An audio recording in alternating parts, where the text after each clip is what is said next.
Imagine if you have your vision as the car with the right team. Imagine how quick that vision will come into the pit step. Something that was taking 5 years takes 3 months. This morning is all about leadership and influence.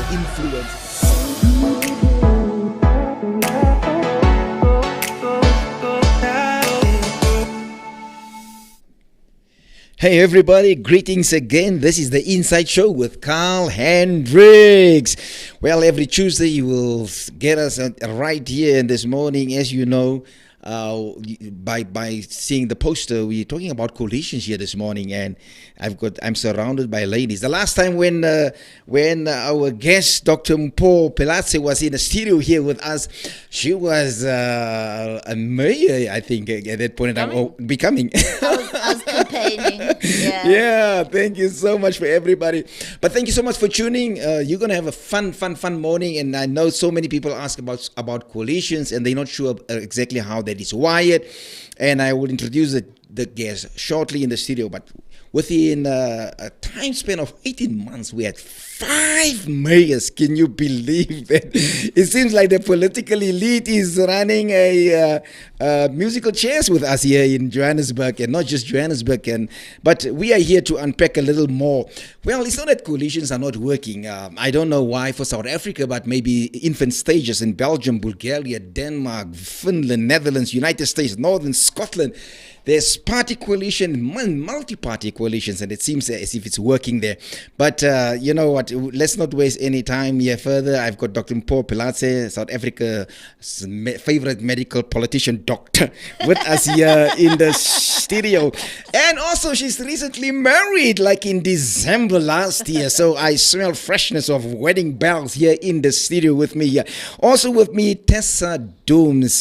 She is a sociologist, as you know, development practitioner, activist, director of Rivonia Cycle, and she's not foreign to the studio. She ran her own show here on I think it's on Tuesdays after I think 11 or so. But nevertheless, you'll tune in. You'll just search Tessa Dooms, and you'll see a lot about this lady and with her political background. Tessa, good morning, and thank you so much. Coalitions, governments. What is it, and how does it work? Good morning. So coalitions are a result of an election. In our system, in terms of how we elect in a way that we're electing people into seats into councils. So parties and, in the case of local government, individual ward councillors get seats in government, but we don't then get to elect, for instance, a mayor directly. We don't get to elect at the executive level. So depending on the number of seats, council has to then decide how it's going to elect a mayor. If a political party gets the majority of council seats, which the ANC for many, many years would get at local level, at national level, at provincial level, they would have the majority of seats in council, which means they would traditionally just elect a mayor from the ANC or a mayor from the party that has the most seats in council. When you don't have a party that has the majority of seats in council, now you're going to have to find as many parties and people as possible to make up that 50 plus 1, as we call it, getting over the threshold so that you can elect a mayor of your choice. So in our context, what's happening, what a coalition really is many parties having to come together to reach the 50 plus 1 threshold, to reach the majority. And because they're going to have to negotiate around the terms on why they would vote together, they're not the same party.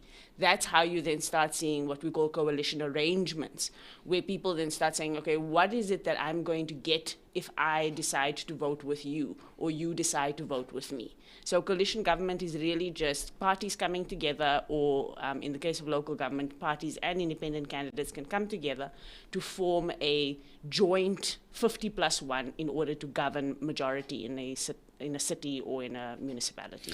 Welcome again, Doctor. Thank you so much for joining us again. So, coalition governments, why is it that it fails within our local structures? Well, thank you, Dr. Carl, and good morning to you, Tessa, and good morning to your viewers as well. I've been part of a coalition government here in the city of Johannesburg. In fact, it wasn't the first time in 2021. I was part of the Herman Mashaba administration in 2016, which many people may not be aware, but it was actually the first coalition government in the city of Johannesburg after the ANC, for the first time since 1994, lost the city. And it was a much more stable coalition. It was a coalition of fewer parties, fewer than what we had in 2021. But I also believe it was a coalition of sober-minded people. And I say this because I saw a different type of coalition play out in the 2021 local government elections, where I became mayor with 26% of the vote. As Tessa was explaining, yes, I was mayor, but then what? I could not make any decisions in council. I only had 26%. And like Tessa was explaining, you need 50% plus one to pass a budget, to approve an integrated development plan, and various other decisions that require 50% plus one.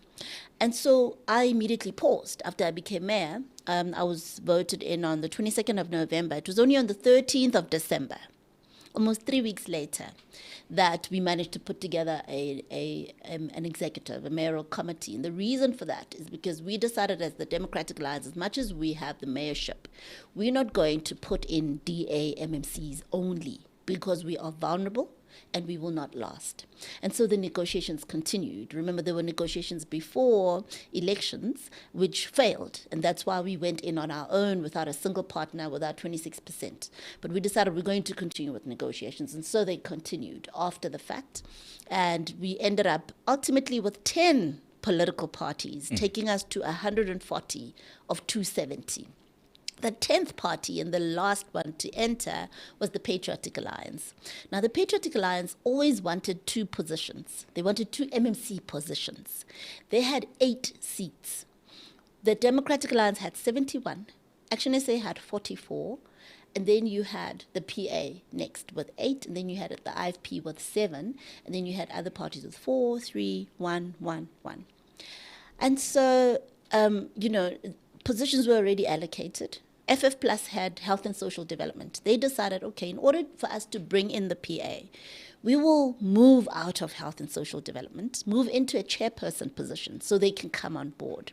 But there was always an expectation from the PA that they should get their second portfolio, and portfolios were already distributed. So that was the first challenge. The second challenge is then they started shopping around. They were with us, but they're not really with us. They're still looking for a better deal.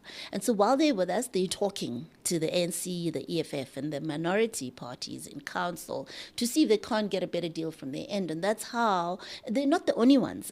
You had COPE, where they have 1 seat in council, and Councillor Makubele, who's now the Speaker of Council, I remember when we were negotiating the initial coalition agreement, she said, I want to be MMC. And I remember saying to her, but you've got 7-seat parties. You've got, in fact, the 7-seat party was the IFP with only 1 MMC. They had housing. And you had Freedom Front Plus. You had smaller parties, 4-seat parties, 3-seat parties that did not even have an MMC. And I said to her, how do we explain that we're giving a 1-seat party an MMC position when we've got 4-seat parties, 3-seat parties that don't even have? And she said, I don't care. I want to be an MMC because I feel I can also contribute. And so that's the other problem, is when you've got very small parties that want to have the same voice, the same representation as parties that have won more seats in council. Now, from where I stand, representation is important. That's why you need to look at the outcome of the election as the voice of the electorate, and you must respect it as such. But you've got people with self-interest who have their own ambitions, and they're saying, we don't care about the voice of the electorate. We want what we want because we believe we're capable, even if people don't see it. And so that's where the problem started, because yes, we compromised and we said, fine, the Democratic Alliance wanted the chair of chairs position, but we said no, they can then have the chair of chairs position. And if you recall, Councillor Makubele started as the chair of chairs, but it was never enough. Again, the shopping around was happening while they were with us. So you had people who were with us, but they're still shopping around for a better deal. And that becomes our vulnerability, because then the opposition sees that as our Achilles heel. And they're going to use it because they're going to offer these people better than what they have on our side. And that's why you see this flip-flopping that you're seeing with the Patriotic Alliance, who, yes, they moved across in January. They were instrumental in our ousting in Jan. And 3 months down the line, they said, well, we don't like this mayor.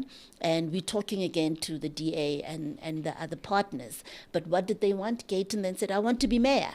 So again, you see the shopping around is continuing. I'm looking for a better deal for myself. It's not about stability. It's not about what's in the interest of good governance, what's in the interest of residents. It's about where can I get a better deal and how do I use my leverage as a quote unquote kingmaker to continue getting better and better. Tessa, we're co-hosting here, and I don't want Dr. Mpho thinking that we are ganging up on her, but we're co-hosting here this morning, and we need to, for the sake of our viewers, and specifically our communities out there, that's not very glued up around how these coalitions work. But 6 million people in Gauteng, at least where there's the oldest stats. In Johannesburg, in the city. Yeah. In Johannesburg. But a person with 9,000 votes runs the city. How fair is that? You know, the thing about coalitions, and the thing that I think it's taught us, is number one, that every vote counts. All of a sudden, even the person who voted, in a grouping of 9,000 can have a say in terms of who becomes mayor and what a mayor does. So on the one hand, in that sense, it's fair, right? It's fair that votes got that person there into council, and then votes got that person over the line. And I think, so before we get to like the quality of the coalition, I think we must dispel the idea that somebody with 9,000 who got 9,000 votes isn't a legitimate mayor, right? Because I think that's been a narrative that's come up. Because the way, again, as we've said, the way that somebody gets into the mayoral position is that council votes. And we have to realize that that's how our electorate system is set up. And it's a bit of a challenge for us because the electoral system says when we as voters go, and we must recognize that that's what we're doing as voters, we are going to give votes for people to represent us. And I don't think we think about what that means when we're going to the ballot. That I'm giving the councillors that are in council the right to decide who's mayor. I'm forfeiting that right. I don't have the right to decide who's mayor. I'm giving that power to council. And so the 9,000, the person who was voted by 9,000 people to get into council, it is not those 9,000 people who's making that person mayor. It is in fact ANC councillors, EFF councillors, whoever votes, or on the side of, on the other side, DA councillors, those are coming together as councillors. So that person has won the majority of council, which means all the votes that got the ANC in, all of those votes have been given for this mayor to be legitimate. All of the votes that went to the EFF has gone in to make this person legitimate. So as an EFF voter, I must know my vote has legitimized that person being mayor. And so there's a responsibility I bear in terms of who becomes mayor because I have given my vote to somebody. And then we must now sit as the citizens and the voters, and we must assess, am I happy with what that person did with my vote? That's the assessment that we must make. We can't say that person's illegitimate as a mayor when my vote enabled that person to be there because I gave it to a representative who used it. I think that part of the maturing of our democracy when it comes to coalitions is what do we as voters expect from our representatives? And are we in conversation with our representatives about what they're doing with our vote? Not in this conversation we're having with each other out here about this is a bad mayor, this is a good mayor, is irrelevant. I should be having that conversation with the representatives in council and saying, I'm holding you accountable for the person that you voted for on my behalf. And I don't think we do that enough. But to the point that you were making earlier, Dr. Phalatse, about the way coalitions are coming together, I think one of the things that I think, and I'd love to hear your view on the question about what happens in the back room, because that's what we as voters don't know, right? And I think you were explaining some of the dynamics of those outcomes. But I think there are two schools of thought around how coalitions come together. That coalitions are either driven by office politics, and I think that's a lot of what you were describing, people vying for political office, to hold political office, or policy-driven coalitions. And I think that we haven't heard of strong policy-driven coalitions in this country, and I can't understand why. I have no idea, when parties are in those back rooms, where are principles and policies versus office bearing? Because really, if we are, and it would be good for us to know that, because we can't hold people accountable for backroom conversations we're not part of.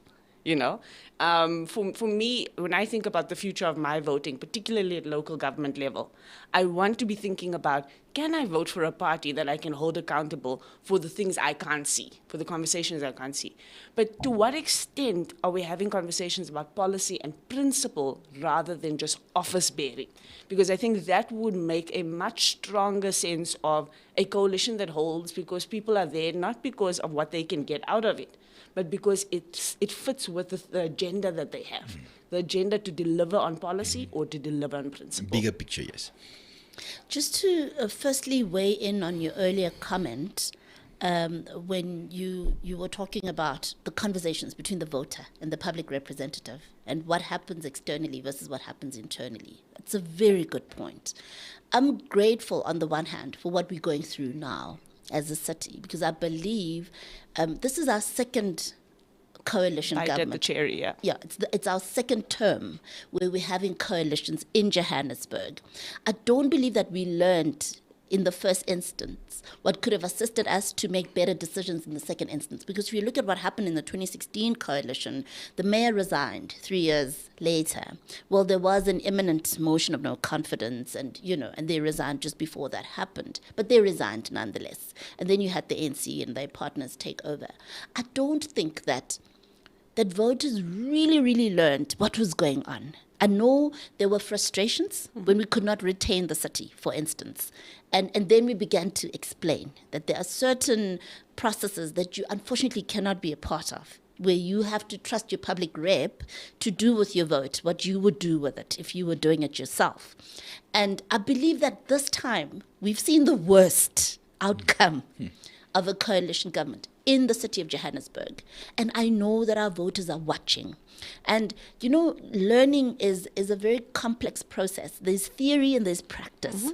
And I believe that this is our practical, right, where everybody now sees, okay, so this is what can happen if you don't apply your mind or you stay away from the polls. Because there's also the question of voter turnout, where people just decide, if I don't vote, it's not going to make a difference, or it will unseat the ANC, or whatever the case may be.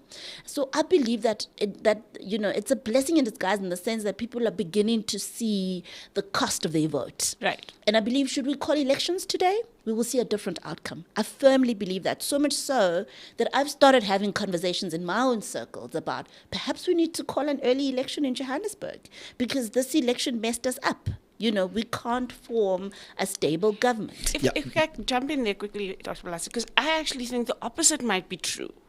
That I think people might be scared away, because the conversations that we're having in communities with people is people saying, because the system is so broken, we don't want to be complicit in the mess.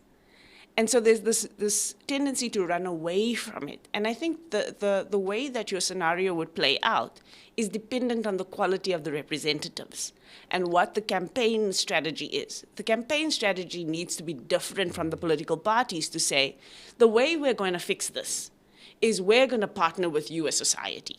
Or the way we're going to fix this is these are the principles that we're going to commit to for going into the coalition. So I think that parties are going to actually have to work very hard to make sure the electorate does show up. Because I don't think as the electorate, I think parties are learning lessons, but as the electorate, we're just being scared away. The electorate is just going, this politics thing doesn't work. We've left voter education to independent parties, right? As political parties, we've not really driven voter education. And Correct. My disposition is starting to change. I feel we need to take that responsibility. So should we call an election tomorrow, I would take it upon myself to go into communities to explain to the voter what happens when you don't vote. What happens when you vote incorrectly? What happens when you split the vote too much and you have too many parties? I mean, we saw almost a doubling of the number of parties in council from 2016 to 2021. And we're seeing the birth of new parties daily. We just heard now Operation Dudula is now deciding to operate as a political party. We just had Shiluba come out of Action SA and so on. And so the voter needs to understand, what does it mean to split the vote so much that you have so many parties that it would take to get over the 50% plus one line? How practical is it? How does it work for stable governance and ultimately for your lived experience in your household? How does that turn out? Dr. Mpho, just on that one point, the voters out there have a feeling that they vote for, let's say in your case, the DA. You make backdrop or backroom decisions. In the backroom decisions, you decided you're going to go in bed with whatever party. They have the feeling that they didn't vote for EFF. And there's an understanding out there that you are really selling them out. What's the take on that? So from the Democratic Alliance point of view, the DA will run a poll and they will ask their voters, should we work with the ANC? Should we work with the EFF? They will ask about different political parties and so on. And they will package their response and they will use that going into any negotiations. And so you've seen the DA have this firm stance on we cannot work with the EFF. Even where we pressed against the wall, they would say, but we promised our voters. Our voters said we should not work with the EFF. We promised them we would not enter into a coalition with the EFF, so we're not going to do it, even if it's expedient. And that is the DA's position, and the DA has come under fire a lot for that decision. Of course, there's other permutations. There's being in a coalition, there's having voting arrangements or other loose arrangements and so on, and that can be argued. But their position stems from the voice of their voters and a need to be loyal to their voters, right? And I also believe there's a lesson in that, because coalitions are very flexible, and you shouldn't ideally tie yourself too much into agreements that are going to make it difficult for you to maneuver should you need to maneuver. So personally, and I'm not speaking now on behalf of the DA, I'm speaking as Mpho, I think that's the lesson in there. And I think in our conversations with the voter, we really need to impress upon them the need for flexibility in coalitions, because it's such a dynamic space, So just a lesson. But yes, you do have a party that says we made our promise and we're going to be loyal, and they stick it out, even if it means they're going to be booted out of government, they're going to be in opposition benches and not be able to serve their residents. But I want to go back to the question you asked, because I just deviated a bit there. And you were asking about policy-driven coalitions. South Africa as a state, we're not yet developed if you look at how we campaign for elections, and I don't know if you've watched Borgen, it's a series on Netflix, very interesting. It's based in Denmark. And I watch it and I look at how the different political parties would campaign for elections. It's about policies. What is your policy on this issue? And different parties would make their offer, and the voter is listening to what resonates with them, and that in turn informs their vote, and that's how you end up with a government that speaks to you. In South Africa, the debate I came to here, Dr. Carl, we hardly spoke policy. True.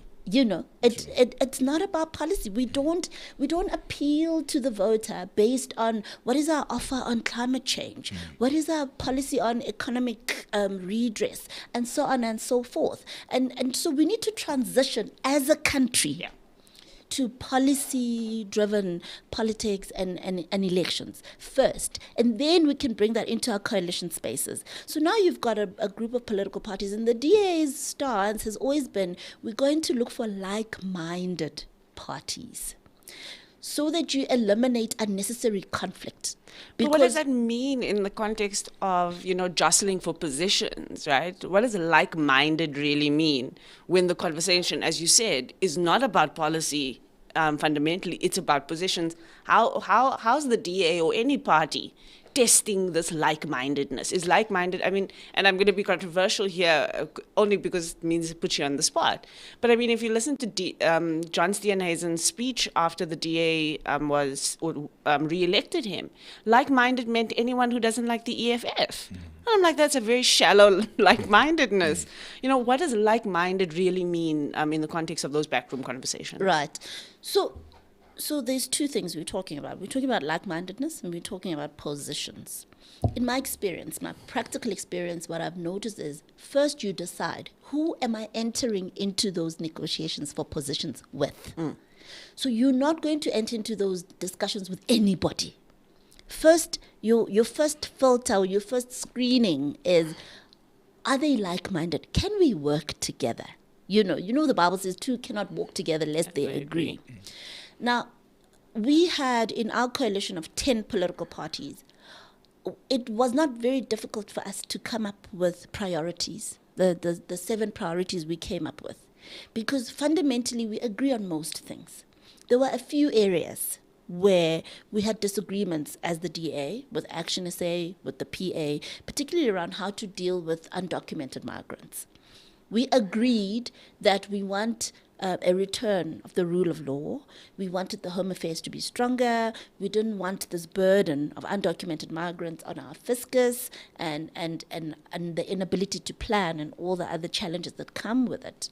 There we agreed, but we didn't agree on how to address the matter. And we identified it as an area of potential conflict. And what we did is we reached out to external independent parties to come in and mediate and help us to formulate a position. When we took over government, we had 5 policies that we needed to table from social development. As the custodians of migration, one of them was the migration policy. And we had to withdraw it because we had to agree that we're not ready on this one, because we don't yet have a position as a coalition. We may have a position as the DA. In fact, the MMC at the time was from the Patriotic Alliance, and they very much aligned to Dudula, say, for instance, on the matter of how to handle undocumented migrants. And we were very different from their approach. And so we withdrew that one. We let the other 4 go ahead.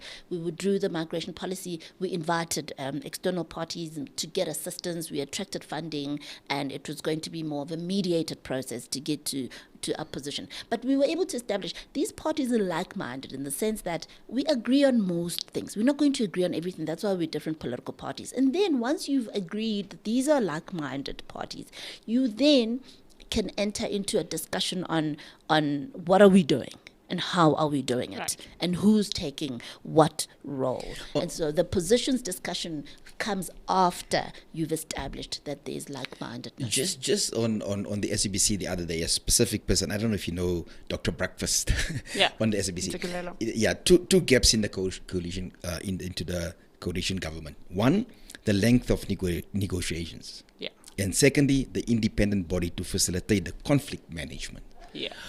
How do we solve that? So the Democratic Alliance has begun the tabling of bills, private members' bills in Parliament to begin to address some of these things. Yes, the time that we have to negotiate coalition agreements is way too short compared to international standards. So we have 14 days. In 14 days, you have to elect a mayor after an election. It means, ideally, by then, you should have formed a coalition. You should have your partners, and you should have had your coalition agreement should be ready, and so on. It really puts you under pressure, doesn't afford you the time that you need to have meaningful discussions. And that's why discussions become superficial. And then problems start showing after you formed the government and you realize we didn't have this conversation, we didn't have that conversation, because you were under pressure and you didn't have enough time. So one of the things the DA is going to propose is an increase to that time. Then we're proposing 30 days as opposed to the 14 days that we have now. And a lot of what the DA is doing in Parliament is in anticipation of the 2024 general election, which is likely to end up in coalition at a national level and at a provincial level in some provinces. Gauteng, definitely, if you look at the margin now, very small.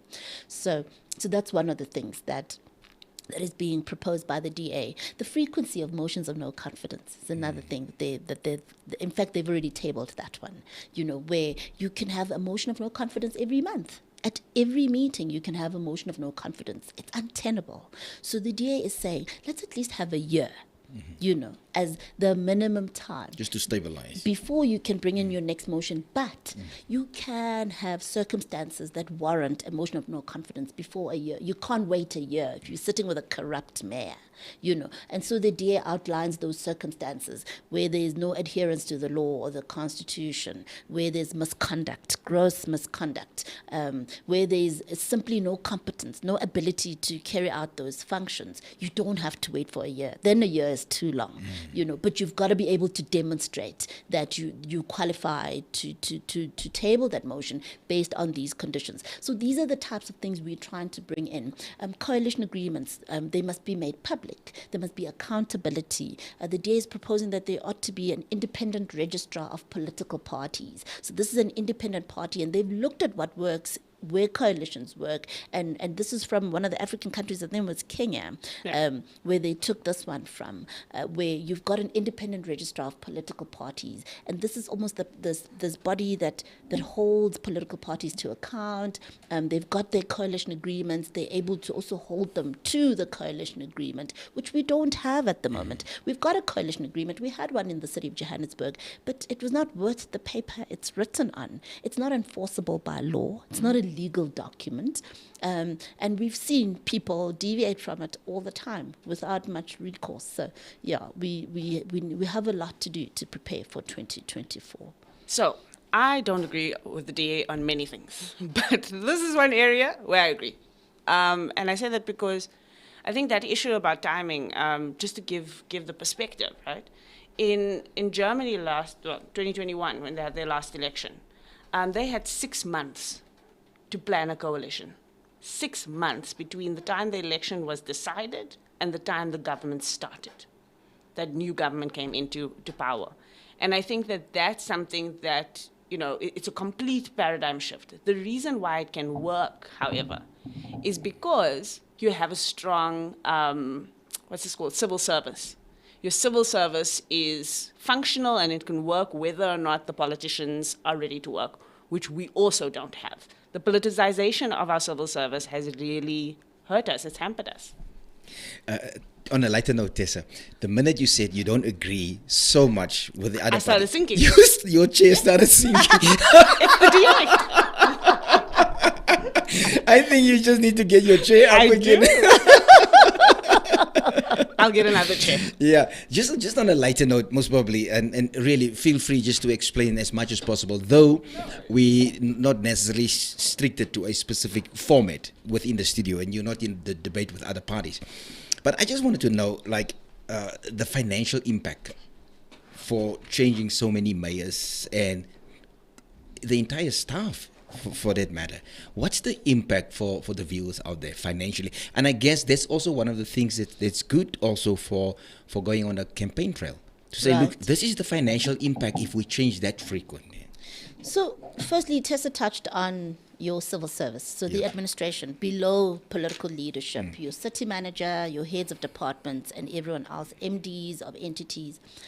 Those must continue to work, and there should not be fundamental changes from one administration to another. Of course, you will have shifts here and there, particularly where there's vacancies and you've got acting arrangements and so on, but those should not really have a financial impact. Where the greatest impact is seen is, political office, where you've got staff in political office who get paid now according to the new regulations. As soon as a mayor is ousted, their support staff, the entire executive dissolves, so all the MMCs are gone, and their support staff goes, the mayor's support staff goes, and so on. They must be paid for 30 days from the time the mayor is ousted. And then you have a new mayor, they bring in their own staff, you must pay them as well. So you keep paying double staff, because if you look at all these changes, how many 30 days have we paid? 5 mayors. Yeah, and then you've had people, and it's only now started, the 30 days has only now started, used to be 6 months. Or was it 6? Yes, was it 3 months or 6 months? So you could pay people that much, and with the new regulations said no, it's only 30 days, and that's where it ends. So that's where the greatest financial impact will be, where you keep paying people double. But also there's another challenge that comes with this instability, is that your ability to attract good people in political office with this instability, because there's no security, there's no job security. And so people are not going to leave their jobs to come and work with you just because Mpho is the mayor. When you can't guarantee them, they'll still have a job in 3 At months. least 5 years. And But all you're going to 4 pay them years. is a 30 days Oh, salary. my word. They may not get a job in 30 days. So no, it's not worth it. Of course, I'm going to hold on to the job I have. So that's the other challenge that really comes with this. The other financial impact could be just with the instability. There are certain programs. For instance, we introduced Operation Buyamteto for revenue collection, to enhance revenue collection, where we were going around cutting off people who are not paying. We identified the top 100 owing customers who was in the millions. We started with those, big business, government departments, and so on. And you'll begin to see your revenue collection increase. You need revenue in order to run the city. And then there's a change of administration, different priorities, and suddenly that falls through the cracks. And that's where you can also start having financial challenges. There's also the element of corruption we must not forget. Our ethos is different as coalitions. So in our coalition, corruption was a no-no. And I made it clear as mayor, should you be caught with your hand in the cookie jar, there will be serious consequences. And you have a coalition where people are heard in the lift saying, guys, let's raise money before elections. Let's work. And so, of course, you will see the city begin to bleed in a certain administration. There will be gross maladministration where people bring in their friends and their families to do work they're not even qualified to do. They get paid. That work must be done again by someone who's competent, which means you're going to end up paying twice, and that's where the bleeding will begin. So in a corrupt coalition, you're likely to see losses of money as well. Yeah, I think one of the big ones is the question about whether things can get passed, right? Whether you can actually have enough stability to get to the work of the council. Passing budgets, passing programs, making sure that you can do the accountability work, because council is supposed to be holding the executive to account. If council is preoccupied every month that it sits with changing that executive can do work that council never holds it accountable to. In fact, that's probably the biggest thing. So when we talk about corruption happening, that corruption can happen month to month, but because council's next sitting is about trying to oust out this mayor or that mayor, council is not preoccupying itself with the work of holding the executive to account. That's a huge, I think, financial burden that it does place on the city, because you're not having a functional administration. And that, I think, is unfortunate. But I do want us to also go back to then, what do we as the voter and we as the citizen, what do we do as all of this is happening? On the one hand, I spoke about us saying to ourselves, let's take stock of what has been done with our vote, what's been done with the votes that we've given to council. But I think the other thing that you brought up earlier when we spoke about policies is also a change in our mindset about understanding what we expect council to produce for us, right? So when we go into an election, we focus on who's on the ballot, who's in the room, who's on the council seats, who's all of that. We as the voter are not even focused on what needs to be done. And we need to start setting an agenda that we can hold council accountable to, regardless of who's mayor, because also, with all due respect, you've been mayor, you know that one mayor doesn't solve everything. One person, and I think America taught us this lesson with Donald Trump. Donald Trump is the wildest human being on earth, guys. That country should have fallen apart under the curatorship of somebody who really wasn't fit to govern, maybe even a tuck shop, really, if we thought about it. But the one mayor is not going to be the reason why this whole thing rises or falls. And we cannot, I can't feel better about my city because I think this mayor is a more respectable figure than that mayor. If the work isn't getting done, it's not getting done. But we haven't, as society, decided what the work is that we expect to be done. We're not holding people accountable to what is on the ballot for us. What is it that we want from a council? That way, regardless of who's mayor or what's happening, we can then say, actually, we just want the work to be done. And if the work is being done, then we'll go with this. But if the work is not being done, then all of you are to blame for it. Dr. Mpho mentioned earlier that her technique of campaigning will change drastically. I'm looking forward this to this. time around. But I want to hear from you as a foot soldier. Yeah. You almost every weekend in halls speaking with the Rivonia cycle. Tell me a little about what technique do you think it's needed to educate the citizens of South Africa? So this is one of the most shocking things for me, is that the majority of us do not know how our electoral system works, period. There are still many people in the country that think we directly vote for mayors and presidents. We need to start at the base level of explaining to people when we go and vote, what is happening with our vote, who we are voting for. Now, a large part of that is because we vote for parties, not people. Even at the local government level where we are voting for a ward councillor, when you're voting for a ward councillor, you're voting for an individual. Regardless of whether they're in a party or not, you're voting for an individual. There's two ballots, the ward councillor ballot and the PR ballot. The PR ballot, you're voting for a party. The ward councillor ballot, you're voting for the individual. In fact, that individual can be ousted as an individual, whether their party's got 50% or 60% or 5%, right? We don't know that. So we don't know the difference between who we can hold directly accountable versus who is beholden to their party. So let me tell you, in the city of Joburg, the ANC only has 4 PR councillors, party councillors. The rest of their councillors are ward councillors, which means they were elected by their local ward as individuals. The fact that they happen to be in the ANC is neither here nor there, actually. If they stop being ward councillors today, the ANC can't just replace them. You have to go to a by-election because they are voted in as individuals. That means we have more power than the party around what that person should or should not be doing. Yet the ANC has created this idea that it has X number of councillors, 100 councillors. They don't actually have 100 PR councillors that have to take instructions from them.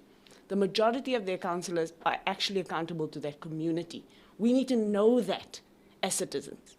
But we also need to know that at national level, and 2024 will be different because of the electoral bill changing. But when we are voting for parties, we don't know who are on those lists. So yes, parties will publish their lists. But parties do not come to us as the electorate and say, let's talk about who's on our list. MPs in Parliament have what they call constituency days and constituency offices, which means they should be going on particular days. We pay them to go to constituencies and communities that they represent. Nobody knows who their Do you know who your MP is? Mm-hmm. There are actually multiple MPs who are responsible for the ward you live in and the area you live in. None of them will even tell us that, because they want their representatives to represent them as parties, not us as voters. That's one of the things that we really need to push political parties on. Ask them, how are you representing me? Because you're not just representing your party. When an MP gets sworn in, when a councillor gets sworn in, when a mayor gets sworn in, they don't raise their hands and say, I swear to do the bidding of the DA, or I swear to do the bidding of the EFF. They say, I am going to swear to do the work that's going to be good for the city of Johannesburg, for the country. I'm swearing allegiance to the Constitution. They're swearing to work for us, not for their parties. And we as the citizens need to get way more involved in making sure that those representatives that are there know that we are the ones they work for, not their parties. Do you also find, before we get to Dr. Mpho, do you also find that when you speak on a floor, do groundwork, do you also realize that people don't know who to vote for? Oh, absolutely. Most of the people, if there's 10 people in a room, if it's a family gathering, it's a ballroom atmosphere, out of that 10, maybe 1 or 2 will say, I know. The rest don't, 80% doesn't know who to vote for. Yeah, so the statistics for the 2021 elections was that out of 40 million people who were over the age of 18 that could have voted, only 26 million were registered and only 12 million showed up. And I can promise you, of those 12 million, probably half of them only made the decision when they got into the booth. And so people say to us, you know, the thing is, who do I vote for? We have 600 registered parties in the country, and the number is growing. Jeez. We had over 300 in the 2021 election. People want to vote for people they know. This is the one thing that we are learning in our work, right? part of the reason why we're having this proliferation, especially of very small localized parties, is a sign that people want to at least know who they're voting for, and that the bigger parties have become distant from communities, right? So people will say to us, and again, boy, I'm going to get you in so much trouble today. I'm so sorry, Askies. People will say, John who? And I'm like, this is the leader of the second, but because there's no relationship with your representatives, with people in parliament, with politicians, it's almost like South Africans are watching politics like it's a movie on TV. It affects their lives, but these people are characters in a show on TV. Completely disconnected. Completely disconnected. And what people are saying is, I will rather vote for the ICOSA party that is here in my community, because at least I know who that guy is. He may never become president, but if something goes wrong, I want somebody I can talk to and somebody who I can say, hey, there's something happening there, go and talk on our behalf.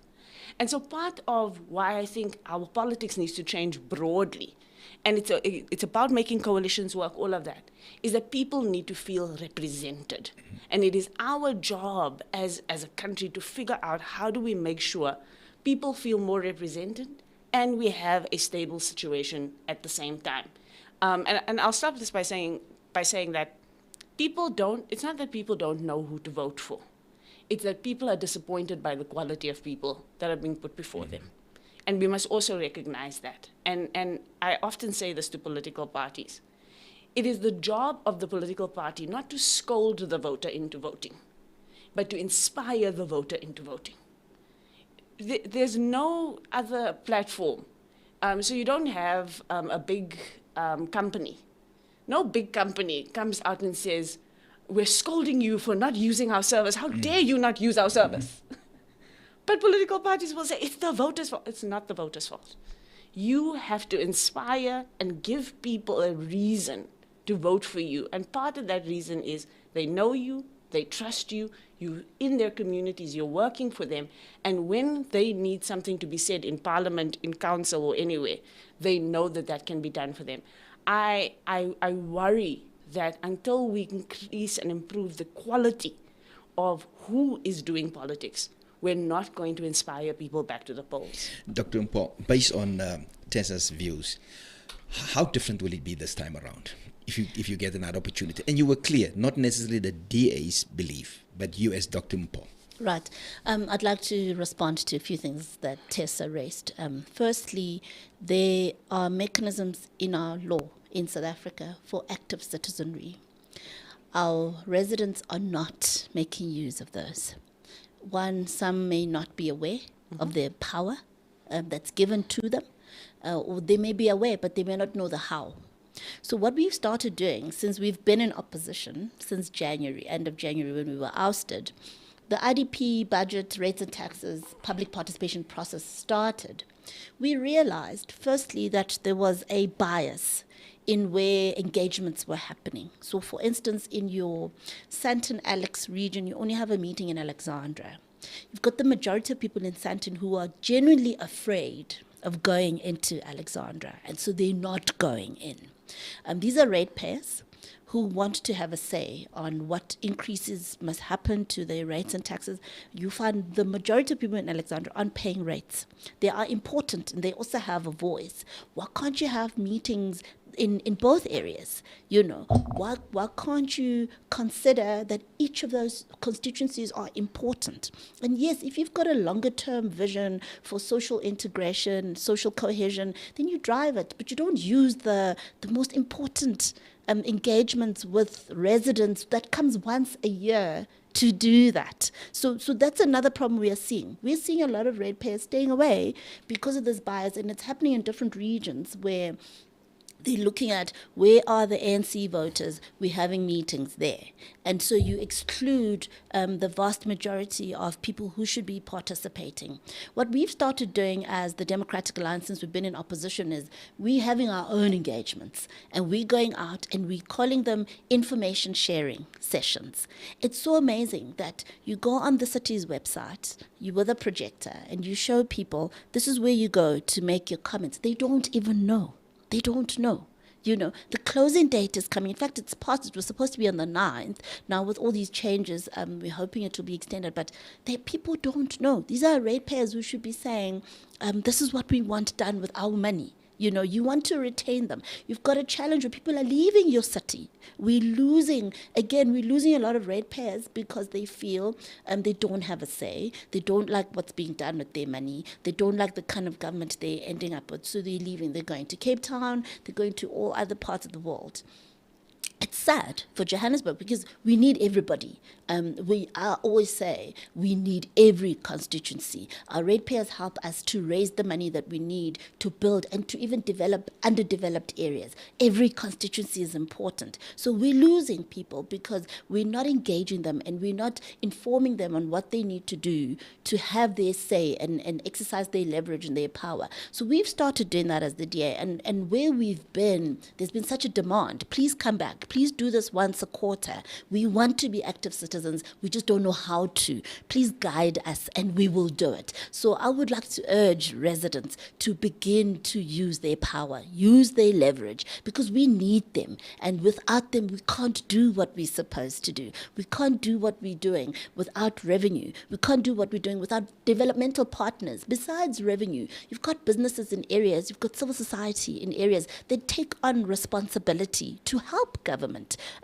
We have our Adopt a Park program. We've got groupings adopting fire stations and so on. We need everybody on board. And so we need to start to value our residents. We need to empower them so they can use their leverage and use it correctly. So I agree with that. I agree with the quality of public reps. And that's why in the Democratic Alliance, in order for you to be a public rep, for me to be a councillor in 2016, I had to go through 3 or 4 iterations of interviews.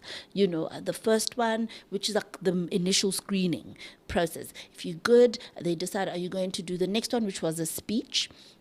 And if you didn't need to do the speech, then you didn't have to do that one. And then you had to do the next one and so on. Now the DA has even introduced assessments, written assessments that you have to do before you even go for your interview, where you have to even write. They want to assess your thinking on various issues, your ability to form a position and to put it across and so on. Your understanding of current affairs, understanding of our policy position against what is happening and so on. So that is very important because that's how you're going to end up with a good quality of public representatives. You have to really put competence front and center and not just likability or popularity. And that's where you're going to have a good quality of public representatives. I worry about that a lot. I don't mean to be demeaning, but the current mayor that we have, it is rumored, does not even have a matric. And I worry about the economic hub of the country being put in the hands of somebody who does not even have a matric. And some people might think it's not important. I've been a mayor, and I know how difficult it is in that office, the level and the quality of decisions that you need to make. And I know how my studies have prepared me to approach problems, whether it's medical studies or my postgraduate studies, but I know how much value that added to my ability to make decisions and to lead and to inspire confidence, even in the technocrats in the administration. They also want to be led by politicians who have a clue what's going on. And so we deserve better, and our residents deserve better. And it is upon us as political parties to ensure our processes will yield the best candidates for the job. I think that the question about quality is an interesting thing. The metrics for quality, I think, are interesting. And so competence, and this is, again, a thing that we found in our work. What people conceive of in the main as competence is track record. People want a track record. And it's an interesting thing because when we ask people, like for a politician, do you mean that you want to see somebody who's in government before? And they say no. They want to know that this person has, at some point in their lives, decided to do something, said they were going to do it, and did it. And that thing was in the benefit of others. It was in the benefit of the community. They've seen them grow a business. They've seen them in an NGO. They've seen them work in their community. And so I think what we're missing in terms of the criteria is actually the track record issue. So we're looking at things like qualification, which has its place. I really think it has its place, but I also think you can upskill people and upgrade people. But if people don't have a track record of the thing you need in public service, which is public service, That's what I want. I want to have the quality of the people who serve to be higher. And I mean, we come from church settings, all of us. But I didn't know this, but I didn't. No, I know she's from a church. So we come from church backgrounds, right? And so I'll take my leaf from there. What happened in our church context when we looked for leaders is we never asked people about their credentials in terms of their CVs. What do we say in church? You'll know the tree by its fruit, right? Yeah. We looked for fruit. And I think what's been missing for me in the quality of our public representatives is fruit. Yeah. Is, are we choosing people on the basis of their track records? And I tell you, at the community level, the track record people care about is, have you shown up? Are you ethical? Do you have a proven track record of just being a good person that serves others? And so I think that therein lies the missing balance, is that sometimes, there's no focus on competency, which is a problem. I think sometimes there's no focus on whether somebody has a constituency, and by this I don't mean popularity. I mean an actual constituency, and there's a difference. There's an absolute difference between somebody who's just got charisma and can rile up a crowd and somebody who's willing to do the work of having a constituency that knows who they are, that they know who those people are, they're in contact with those people, they touch base with those people. That's a different thing. I don't think we have enough of that. But the one thing I think is missing across the board is, if I can point to people and say, what is your track record of service? I don't think we can answer that for the majority of our public representatives. And I think that's what people mean in terms of the quality. But the last thing I wanted to throw to you, Dr. Phalatse, and I think we would do this conversation in injustice without mentioning it, is this thing about managing coalitions from this big brother mentality. And the DA has been accused of that. I think the ANC yesterday by the EFF was accused of going down the same route, what they call in politics the arrogance of numbers. And so what is your views on overcoming this arrogance of numbers in a highly contested terrain? Because I do think that the DA has done itself a disservice on many occasions. One, by this idea that it will govern, where it has the highest numbers, but also by the idea that the people who are at the local level in the room are not always the decision makers. And that's not only a DA issue. I mean, we've seen Panyaza Lesufi sitting at a table discussing things about the city of Joburg and asking, why are you here, mate? It's not your place, The same thing, Gayton has no business really talking about the city of Joburg. How do we start to overcome this question about, the big brother syndrome and make it something that councillors in their own hands can make more informed decisions about what's workable in their context? Right. Okay, so let me firstly, again, go back to what you were addressing earlier before you spoke about the big brother mentality. Or let me start with this. So the Democratic Alliance is accused of the arrogance of numbers, you're right. In Johannesburg, we have 71 seats. In our coalition, we are the second largest party in the city after the ANC with 91 seats. And then we have 71, and then comes Action SA with 44 seats, and then you had the IFP with 7 seats. After the PA left, they had 8. Then you had 4 seats, 3 seats, 1, 1, 1. This idea that a one-seat party has the same voice as a 71-seat party is where we are disagreeing, essentially. Where the Democratic Alliance is, from a representation point of view, it cannot be that 71 seats weigh the same as 1 seat. The one-seat party says, but we are in the coalition, you can't govern without us, so surely our voice is equal. But that's a conversation that's happening after the fact. And back to my point earlier about the time to put together a coalition agreement is not enough. And we're not having enough crucial conversations before we sign on the dotted line, where the DA will enter the coalition with an understanding that our 71 seats surely gives us a stronger voice in the grouping than the one-seat party. We're not saying we should lord it over everybody else, but surely from a representation point of view, we represent a bigger a proportion, if you like, of the pie. And so that should count for something.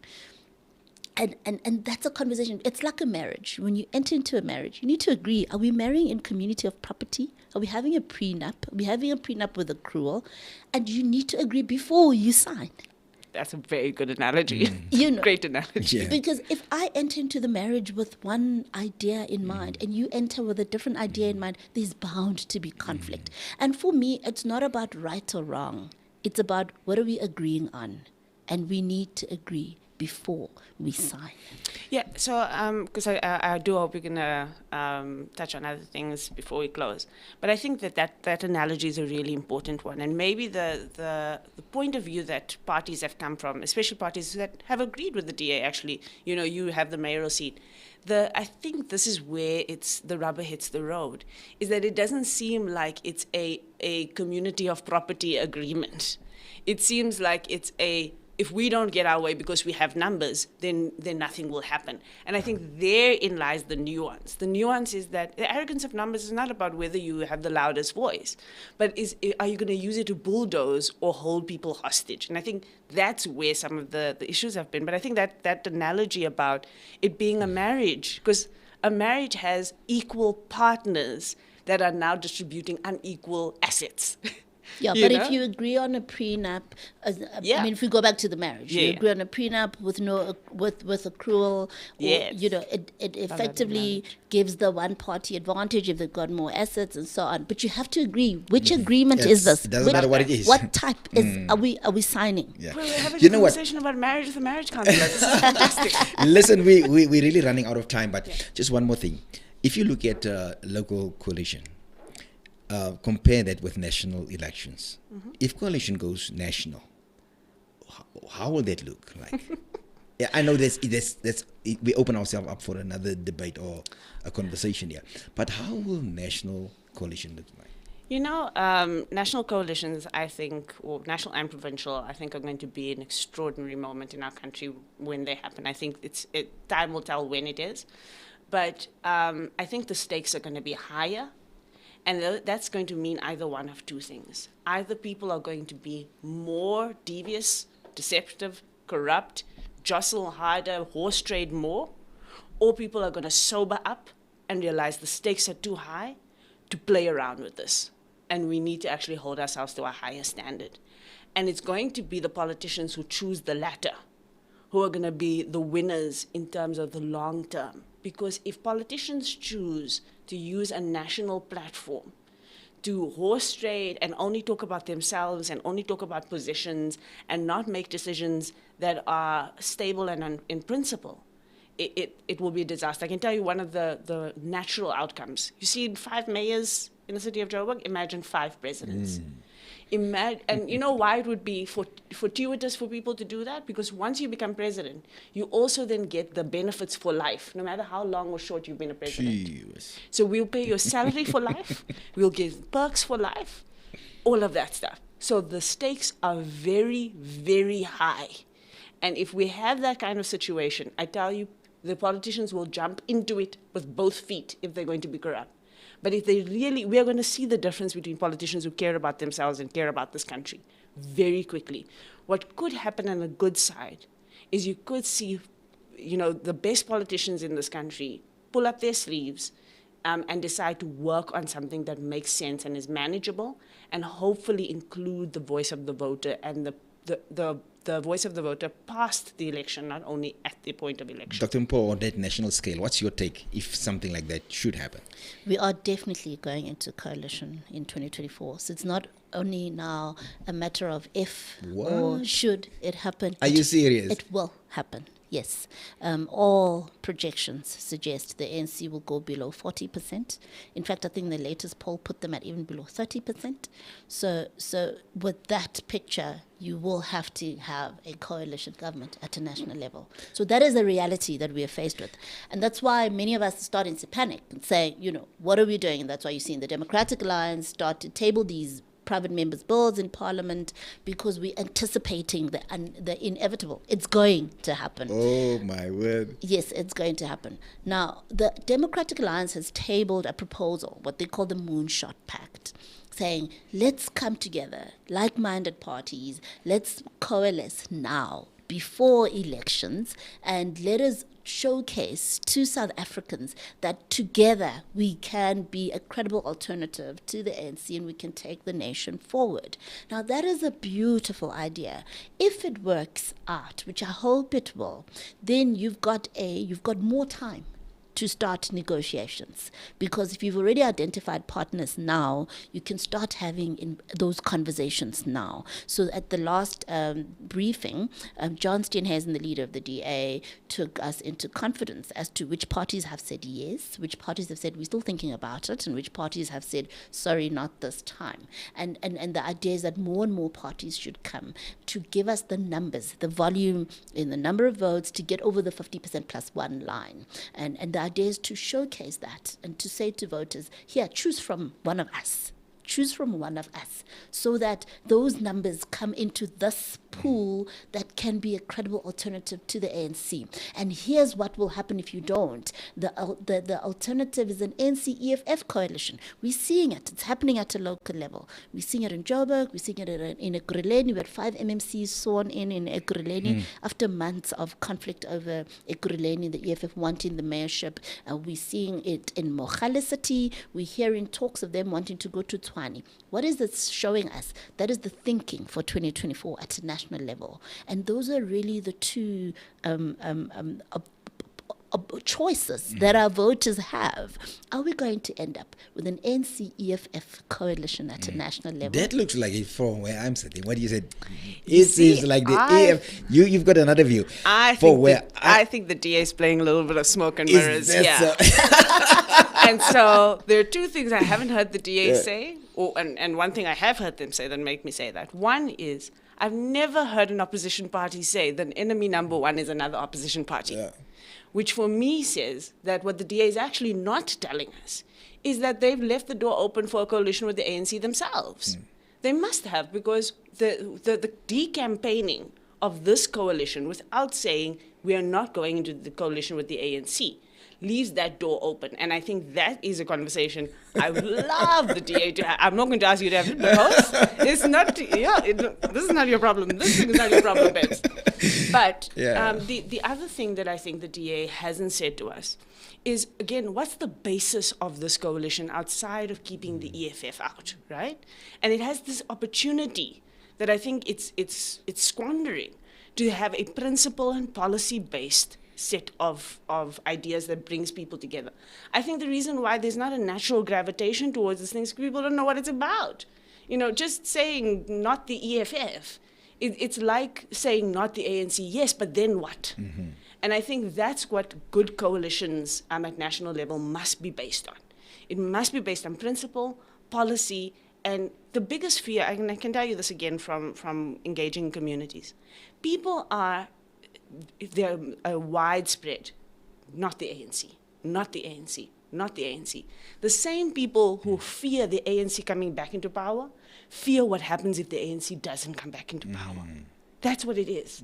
People say we don't know what happens if the ANC doesn't return. And so we'll rather not vote so that we're not complicit in whatever happens after that. But anybody who wants to fill that space, because there will be a vacuum, must fill it with something that makes people feel safe and secure. A space of trust. Yes, Yeah. that if the ANC goes, we are going to fill it with something that is safe and secure, and here are the policies, and here are the plans, and this is how it's going to work. Otherwise, people will stay away. Tessa, you know what, we well over time, but I'd love to give Dr. Mpho closing remarks. Whatever you want to most probably advise the voter out there, DA or not, but what is it that you want to tell somebody out there? Look at these things when you vote. Yeah.